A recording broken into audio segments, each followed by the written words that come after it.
Hello there, World of Tankers. Welcome into the channel. I'm, of course, your host, Droodles, Blitz, and in today's video, I'm going to be doing a blind tank review.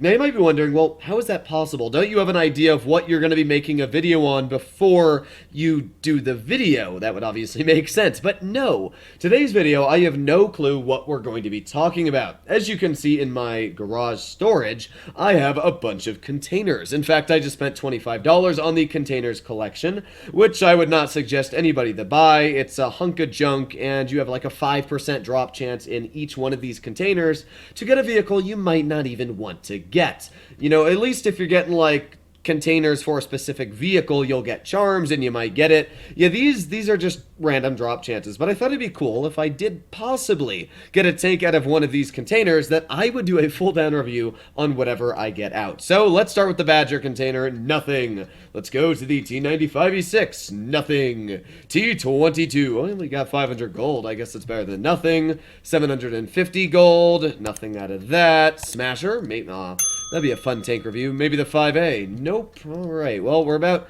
halfway through, and nothing good. Hey, look at that! We got an Action 10. Alright, looks like we're going to be talking about the Action 10. Unless we see anything else, that's probably what we're going to be making the video on. So let's open up our last containers here. 500 gold, 500 gold. Come on, give me an STG. No, that sucks. Cannon and Jagdpanzer. Alright, we got 3 left. Object 260. Boom! Alright, that's nothing special. 112-2. Nope. And the final container. AMX 30B. Bum ba dum bum bum. Oh, that's not an AMX 30B. Well, we got a single tank out of the containers, which honestly I'm not going to complain about. I mean, it definitely could have been worse. Now, before we do make this review, I just need to go waste all of my gold on my operation containers here, just to, you know, get that negative chance of getting the AE Phase 1. Come on, give me the AE Phase 1. Man, I'm never ever gonna get that. Whatever little gold I ever do spend in this game, I get the AE Phase 1 containers every now and then, and well, yeah, my 1 in 2,000 chance is still a 1 in 2,000 chance. So, as we did see, I got the Carnarvon Action 10 out of a container. And funny enough, the Action 10 is actually available for free in, like, literally a couple hours for the Asia Cup streams. So I guess this will actually go pretty well with that. But the Carnarvon Action 10 is a pretty cool vehicle. It's got a good gun, 2700 DPM, 0.29 dispersion, and a 2.5 second aiming time. If you combine all of those, this tank is incredibly deadly, plus its penetration on standard and premium is plenty. I mean, I'm not even running calibrated shells, which, as many of you fans out there know, I normally always run. I mean, it's very rare to find me not running Cali. So this tank can get away with actually having that extra bit of DPM. It's fast. It goes 36 kilometers per hour with a power-to-weight ratio of 17.1.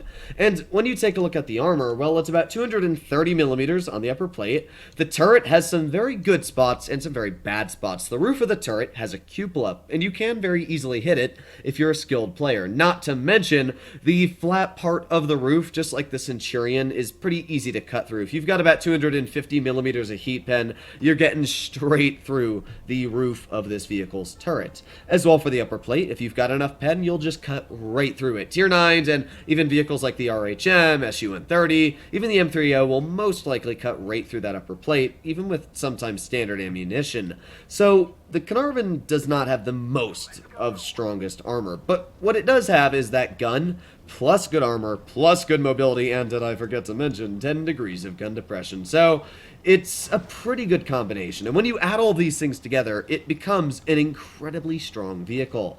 I mean, earlier I talked about the T22 medium and why it's such a strong vehicle, and it's not that it has anything that makes it arbitrarily overpowered. It's more down to the fact that it has nothing that makes it bad. When you have no weaknesses on a vehicle, that is where your tanks become incredible. And that is definitely the case for the Carnarvon Action 10. This tank has very, very little weaknesses. And because of that, you can get away playing this thing incredibly deadly scenarios. So let's see, is that T92 going to poke that? I have no clue. We've got the RHM off to the side, a lot of tanks over here. Let's see if we can get a shell into that RHM. Actually, a very, very surprising penetration, and wow, that guy just got deleted. We got the T-92 off to the side. Let's see if we can snap a shell into him again. There you go, nice tap. You can see where the ridiculous dispersion on this vehicle comes into play. I don't even know why they made this tank so accurate. It just is. It really doesn't miss any shots. So the enemy team is already down 3 vehicles. I don't know why they split up so much, but they did, which is fine with me, because I'm just going to drive my vehicle over here, and we're going to start farming the side of this Yo. Now, because I've got such a high DPM value, I mean, that's already about 400 damage we've dumped out into the Yo. We're going to start going for this Emil here. There's 1 shot into the side of his tank. Come on, let's go for another. There's 2 shots into the Emil, even a bit of a fire there. I mean, this is where the tank just feels so strong. So let's get some more shells out. There you go, nice 238 max roll. And, well, there goes the Emil 1. So all that's left is an IS-3 and an SU-130 PM, and wow, did the enemy team fall apart very quickly.